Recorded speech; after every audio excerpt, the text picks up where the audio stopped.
ఏపీలో పరిపాలనా కేంద్రం సచివాలయం నిర్మాణం పూర్తయింది. ఇక అసెంబ్లీ వంతే మిగిలింది. ఈ నెలాఖరుకు పూర్తవుతుందని అంతా అనుకున్నా ఆ పరిస్థితులు కనిపించడం లేదు. దీంతో శీతాకాల సమావేశాలు ఇక లేనట్టే. ఈ క్రమంలో పనులు వేగం పెంచేందుకు చర్యలు తీసుకుంటోంది సర్కార్. రాష్ట్ర విభజన జరిగి 2 ఏళ్ల తర్వాత ఏపీ నుంచి పూర్తిస్థాయి పరిపాలన జరుగుతోంది.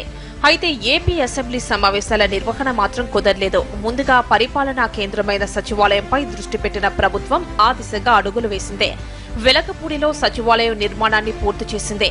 ప్రస్తుతం అసెంబ్లీ నిర్మాణం వంతు వచ్చింది. దీనికి సంబంధించి డిజైన్స్ అన్ని సిద్ధంగా ఉన్నాయి.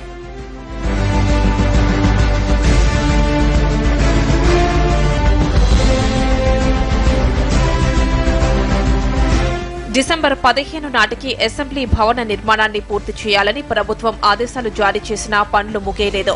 ప్రస్తుతం అసెంబ్లీ హాల్తో పాటు మండలికి సంబంధించిన పనులు జరుగుతున్నాయి.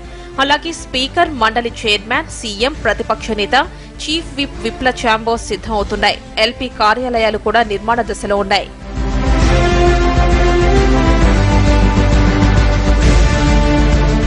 మరోవైపు అసెంబ్లీ నిర్వహణకు కావాల్సిన ఇతర సదుపాయాల కల్పనపైన ఫోకస్ పెట్టింది.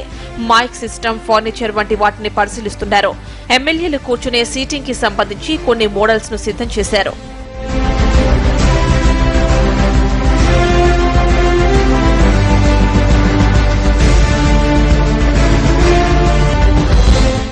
ప్రస్తుతం అక్కడ పనులు జరుగుతోన్న తీరు చూస్తుంటే జనవరి నెలాఖరు లేదా ఫిబ్రవరిలో కానీ అసెంబ్లీ భవనం అందుబాటులోకి వచ్చేలా లేదు.